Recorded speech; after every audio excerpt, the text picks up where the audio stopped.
Hi everybody, welcome to the last press conference of the season. Usual drill with Spanish questions just before the embargo, which will be for 10:30 this evening. And we'll do some, 10:30 on Saturday evening for Sunday. Yeah. Pep, first of all, can I get your opinion on the plan to bring in a retrospective ban for people caught diving next season?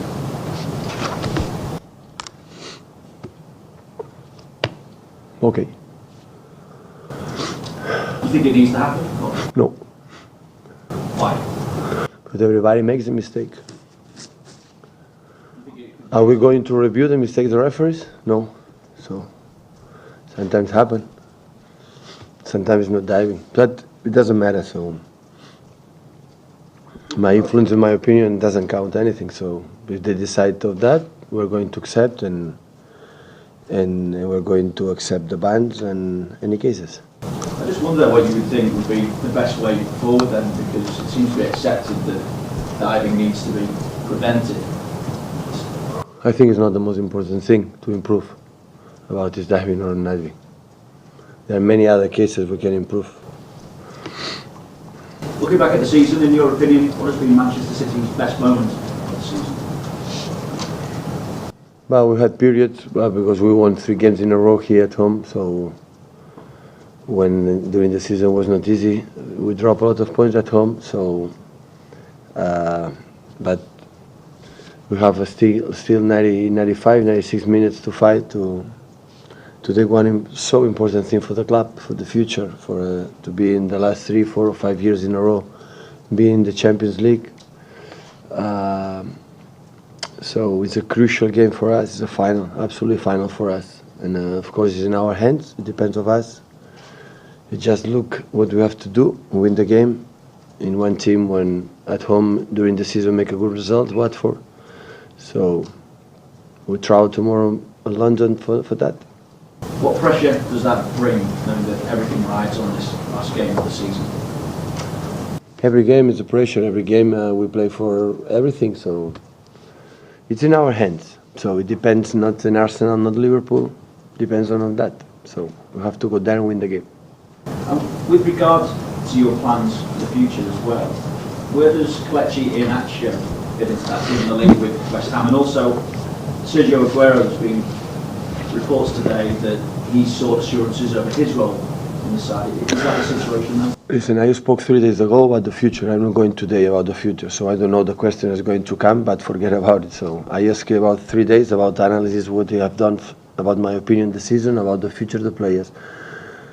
Day after tomorrow we have a final, a real final for us, and you have to be focused on that.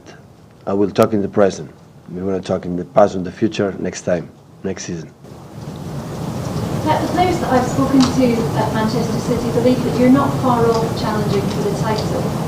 What gives you the confidence from what you've seen this season that will be the case going forward to next season?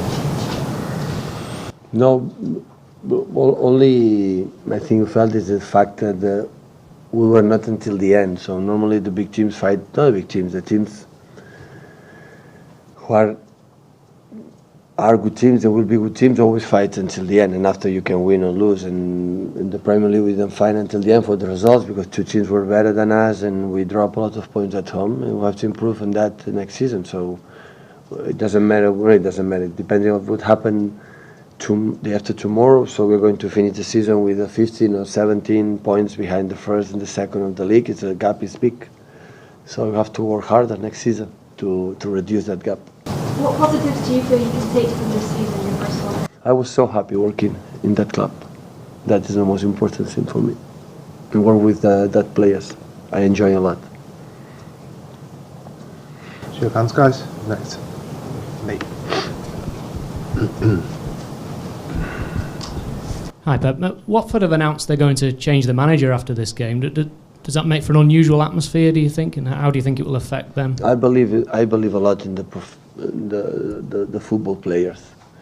So the players are so professional. The players want to win start the game. They want to make a good performance. They want to, of course, the last game in front of their hands. At the end, Watford make a good season.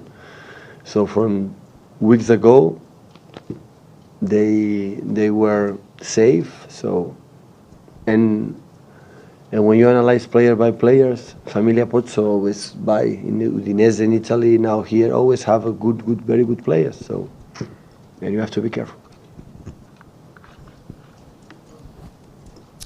Pep, you've spoken in the past about you've learned a lot this season, your first season in the Premier League. Could you maybe talk a little about specifics or what general things you've learned this season? Well, I learned about my players. About my players, I learned a lot about what we have to do to make this player better and win the game. So during the year, always you improve, always about the players. So the league at the end is a fantastic league in all the terms, but the league at the end, the game is 11 against 11, the same pitch. When you play better for the last game, for example, against West Bromwich Albion, where there are one of the most defensive, strongest team, we were able to create again a lot of chances and put it there. We concede one goal and I think one more chance, no more than that. So that is the way you have to try to do it regularly next season. You spoke there about the players. Do you feel you've already got the nucleus of a team that can challenge for the title, or do you feel you need to make changes in the summer to achieve that? I said 3 or 4 days ago. So we're going to make changes, and a lot of players going to remain. At the beginning of the press conference, you said that diving isn't the most important thing that we need to change in football. There are lots of other things. What are the other things that you would like to see change? Referees, they know everything, so they are the bosses in that term. They can change the rules. I adapt to the rules. The federation, the FIFA, UEFA, they do for football. But would you like to see technology introduced to help referees sooner rather than later? Sooner or later that is going to happen, yeah. Why do you think it's so necessary? No, sooner or later that is going to happen. The technology is going to help the referees to be more fair. What happened in the game, to be more fair, to make less mistakes. The technology always introduced is just for that reason, because there are a lot of mistakes. When there's no mistakes, no technology. And the referees, they can do, but today the football is quicker, it's faster. Before the referees arrive in the decisions, arrive in the moment to see the action here, now they don't arrive because the players, they are much faster, and that's why they need the technology, and that's why the UEFA and the FIFA start to talk about from a long time ago. That is the reason why. If not, the referees, they will not accept the technology. They accept because they make mistakes. Do you think it's taken too long for football to bring in technology? No. The devices come when they come. So in our period, when you and I were kids, we didn't have the technology. So now technology appears, so now it's sooner or later that is going to happen. Pat, you started Sergio and Gabriel together the other day. Was the setup of the team better than it was against Middlesbrough when you played them?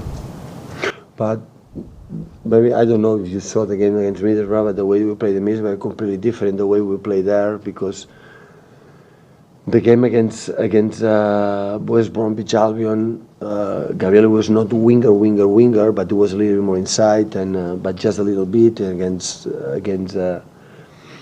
Middlesbrough, they played with 2 strikers. In that game against Middlesbrough, it was just 1 striker. It was Sergio, a little bit wide. Gabriel in the beginning of their career in Brazil, when he's young, always playing the sides. He just lost period in Brazil, and when he came here, played like a striker. So I said from the beginning, both they can play together.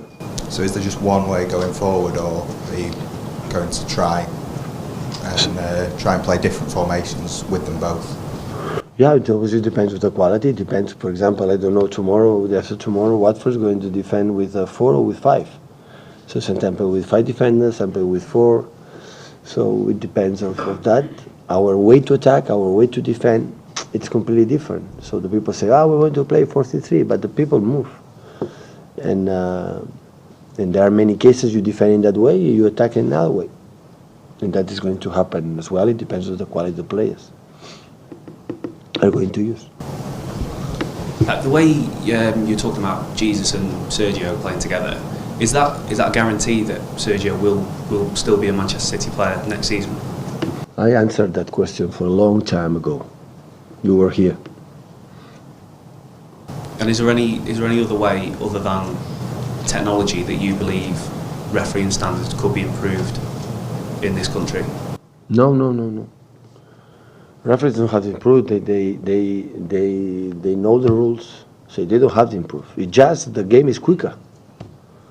So when it is a pass that runs in behind, the liners has to follow in the same moment they pass the ball. They don't arrive. It's not about the quality of the referees. The qualities are good in the way they want to whistle here, the way they conduct the games. I'm not referee. I don't know what they have to do. They are much better, so they are professionals, and they are good. It's because today the football is quicker and faster than before, and they are not able to arrive in the right moment. Sometimes the decision is wrong. If not, they will not accept the technology. They will not accept because there are a lot of mistakes, but not here, and everywhere. In Spain, you cannot imagine. In Germany, in Italy, and everywhere there are mistakes, but not because the referees are bad. No, I'm not talking about that. It's because today the football is changing. So the ribbon, before the players run 6, 7 kilometers, 8 kilometers per game. Now it's 12, 13. It's a double. So today you have to be better well prepared, and the technologies help to make a better decisions. I don't know what's happening next season or in a few months or in 2 or 3, but sooner or later that is going to happen. Hi Pep. Xabi Alonso and Philipp Lahm are retiring this weekend. I know a lot of people are expecting them to go into coaching, maybe not straight away, but in the future. You've obviously been in that position yourself. Do you have any advice for them about how they should prepare for going into coaching? Well, Philipp will be a surprise if he became a coach. When we spoke about that, we were together and said, no way, I'm not going to become a coach. But when I was a football player, a lot of my teammates said the same, and after they are a coach. So, but I think in other role, hopefully Philipp can stay in the world football because we need him. So it's so good in all terms to be there. Xavi will be definitely coach. What they have to do, they are so intelligent to do that. They will do what they believe. That is the most important thing. Both they have a lot of personality. Football means two exceptional players in all terms, like human beings, like teammates, like football players. You cannot imagine how good they are both. You cannot imagine. Well, you can imagine because Xavi also was here, but Philipp not. But both are top, and hopefully they can enjoy the last day in Allianz Arena with their fans. And they have to be so proud of what they have done. So proud in all terms. They both helped me a lot, and my previous work together. A lot it means to be involved, not just play or not play. When don't play, what happened, what can improve, always the curiosity, which team we're going to face, we're going to play, and what do you have to do. So I was a lucky guy, a lucky trainer to be just two guys with me in that period in Germany. So all the best in their lives, careers, and hopefully they can come back soon in the football. Pep, can I ask you about Patrick Roberts? What have you made of his season with Celtic, and do you think he'll be involved with the first team next year? It's the same, it's the future. Next year, so next season you will know. We have to be focused day after tomorrow, guys. I'm sorry, but tomorrow is day after tomorrow is so important for us, and our distraction has to be there. And 3-4 days ago, I spoke for all the issues about my opinion about that season, about the future, about the guys who are going to finish the contract. So I think the last 3 or 4 conferences always about that. So it's not necessary to repeat what I said because nothing changed. Pep, what are your plans after Sunday? Do you go straight off on holiday, or No. do you feel there's a lot to do Stay here. before then? Do you feel it's important to do your business early in terms of new signings? No, because my kids are in the school. I have to be here. Okay, guys, take questions in Spanish, please, for the embargo. Hola, Pep. Queda el partit de Watford. Si hagués de descriure la temporada amb una frase o poques paraules... M'ho he passat molt bé. Ha sigut un gran any. M'ho he passat molt bé. Ha sigut un any difícil en moments, però en aquests moments m'ho he passat molt bé. M'ho he passat molt bé treballar amb aquests jugadors i amb el club. Estic molt content d'estar aquí. Molt. Can you sum up in a sentence or a few words how the season has been for you? I really enjoy it. It's been a great year, difficult in some moments, but I really enjoy it. I enjoy working here in this club with these players, and I feel really, really happy here. Okay, we'll run the embargo, please, for 10:30.